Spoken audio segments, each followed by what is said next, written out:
ఈ మధ్యకాలంలో ప్రధాని నరేంద్ర మోదీ చేస్తున్న వ్యాఖ్యలు చర్చనీయాంశమవుతున్నాయి.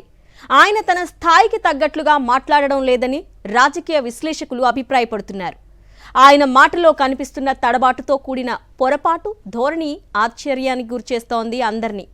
కాంగ్రెస్ అధికారంలోకి వస్తే రామాలయంపై బుల్డోజర్ నడుపుతారని ప్రధాని మోదీ ఆరోపణలు చేయటం ఆయన స్థాయికి తగిన వ్యాఖ్య కాదని అందరూ అంటున్నారు.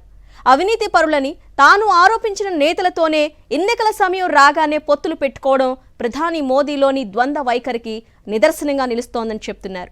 ఈ నేపథ్యంలో ప్రధాని మోదీ తాజా రాజకీయాలపై సీనియర్ జర్నలిస్ట్ కొమ్మినేని శ్రీనివాసరావు విశ్లేషణ చూద్దాం. ప్రధానమంత్రి నరేంద్ర మోడీ చేస్తున్న వ్యాఖ్యలు ఎందుకో ఆయన స్థాయికి తగినట్లు ఉండడం లేదు. తాజాగా ఇండియా టీవీ కార్యక్రమంలో ఆయన మాట్లాడుతూ చేసిన వ్యాఖ్యలు ఆయన కాన్ఫిడెన్స్కు నిదర్శనమా లేక అత్యాశకు ప్రతిబింబమా అన్న ప్రశ్నలకు ఆస్కారం ఇస్తోంది. వికసిత్ భారత్ కల సాకారం కోసం 2047 వరకు నిరంతరం శ్రమించే బాధ్యతను దేవుడు తన మీద పెట్టాడని ప్రధాని మోడీ అన్నారు. తనను ప్రత్యేక కార్యక్రమం మీద పంపారని తనకు అనిపిస్తోందని కూడా ఆయన చెబుతున్నారు.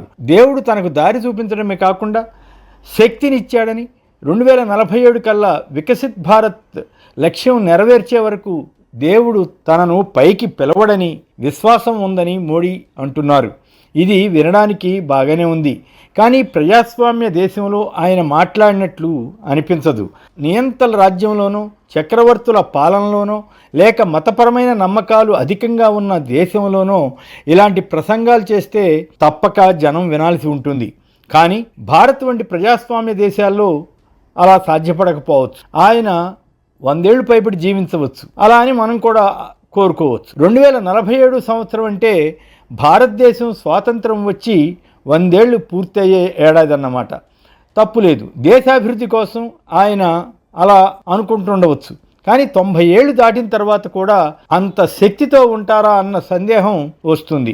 భారతీయ జనతా పార్టీలో అనుసరిస్తున్న ఒక విధానం ప్రకారం 75 ఏళ్ళు దాటితే క్రియాశీలక పదవుల్లో ఉండరాదని చెబుతారు. అందువల్లే ఎల్కే అద్వానీ, మురళీ మనోహర్ జోషి వంటి వారు పదవుల నుంచి తప్పుకోవాల్సి వచ్చింది. కేవలం మర్యాదపూర్వక నేతలుగానే ఉన్నారు. ప్రస్తుతం మోడీ వయసు 74 ఏళ్ళు. ఈసారి గెలిస్తే టర్మ్ పూర్తయ్యేసరికి ఆయన వయసు 79 ఏళ్ళు అవుతుంది. ఒక పక్క ఒడిషా ముఖ్యమంత్రి నవీన్ పట్నాయక్ 77 ఏళ్ల వయసు వచ్చిందని విమర్శలు చేస్తున్న బీజేపీ పెద్దలు అదే మోడీ విషయంలో భిన్నంగా ఎలా మాట్లాడతారో తెలియదు.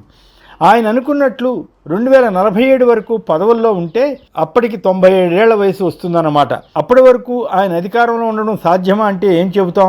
అలా జరిగితే అద్భుతమే అని అనుకోవాలి. కొంతమంది బాగా వయసు వచ్చే వరకు పదవుల్లో ఉన్న సందర్భాలు లేకపోలేదు. సీనియర్ నేత మొరార్జీ దేశాయ్ 81 ఏళ్ల వయసులో జనతా పార్టీ పక్షాన దేశ ప్రధాని అయ్యారు. 3 ఏళ్ల పాటు ఆయన పదవి నిర్వహించిన తర్వాత రాజకీయాలకు దాదాపు దూరం అయ్యారని చెప్పాలి.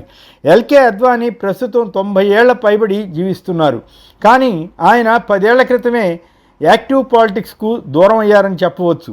అమెరికా దేశ అధ్యక్షుడు బిడెన్ ప్రస్తుత వయసు 82 ఏళ్ళు. మరోసారి ఆయన పోటీలో ఉండవచ్చని చెబుతున్నారు. అలాగే ఆయన ప్రత్యర్థి డొనాల్డ్ ట్రంప్ ప్రస్తుత వయసు 78 ఏళ్ళు. ఆయన కూడా మళ్ళీ పోటీ పడుతున్నారు. ఒకవేళ గెలిస్తే 82 ఏళ్ల వరకు అధికారంలో ఉండవచ్చు. అమెరికా అధ్యక్ష పదవి 2 టర్ములకే పరిమితం. మన దేశంలో అలాంటి నిబంధన ఏమీ లేదు. అందువల్ల ఒకసారి అత్యున్నత పదవిలోకి వచ్చిన వారు దాన్ని వదిలిపెట్టడానికి అంతగా ఇష్టపడరని జనం భావన. ప్రధాని మోడీ కూడా ఇదే తరహాలో ఉన్నారా అన్న సంశయం వస్తుంది. ఆయన 2047 వరకు ప్రధానిగా ఉంటానని నేరుగా చెప్పకపోయినా వికసిత్ భారత్ లక్ష్యం కోసం తనను దేవుడు పంపించాడని ఆయన ఫీల్ అవుతున్న తీరు చూస్తే అదే అనిపిస్తుంది. సాధ్యాసాధ్యాలను పక్కన పెడితే నిజంగా ఆయన వయసు వరకు జీవించి ఉండి దేశ ప్రధానిగా కొనసాగి అభివృద్ధికి దోహదపడితే అభ్యంతరం లేదు. కానీ ఈ మధ్యకాలంలో మోడీ చేస్తున్న ప్రకటనలు కొంత ఆశ్చర్యానికి గురి చేస్తున్నాయి. ఆయనలో తడబాటుతో పాటు పొరబడుతున్నారా అన్న డౌట్ వస్తుంది. ఉదాహరణకు కాంగ్రెస్ అధికారంలోకి వస్తే రామాలయంపై బుల్డోజర్ నడుపుతారని అనడం అత్యంత వివాదాస్పదమైంది. మోడీ స్థాయికి అలా మాట్లాడకూడదని చెప్పాలి. అలాగే ముస్లింలకు సంబంధించి ఆయన ఒక్కోసారి ఒక్కో మాట చెబుతున్నారు. ఈ లోక్సభ ఎన్నికల్లో ఆశించినన్ని సీట్లు రావని మోడీ భయపడుతున్నారని, అందుకే హోదాకు తగ్గట్లు మాట్లాడడం లేదని ఏఐసిసి ప్రధాన కార్యదర్శి కేసీ వేణుగోపాల్ వ్యాఖ్యానించారు. మోడీ చెప్పిన వాటిలో ఒకటి మాత్రం పూర్తి నిజం. ఈ భూమి మీద ఇంకా తాను ఎక్కాల్సిన మెట్లేవి లేవని ఆయన చెప్పారు. భారతదేశంలో ప్రధానమంత్రి పదవిని మించింది మరొకటి లేదన్నది తెలిసిందే.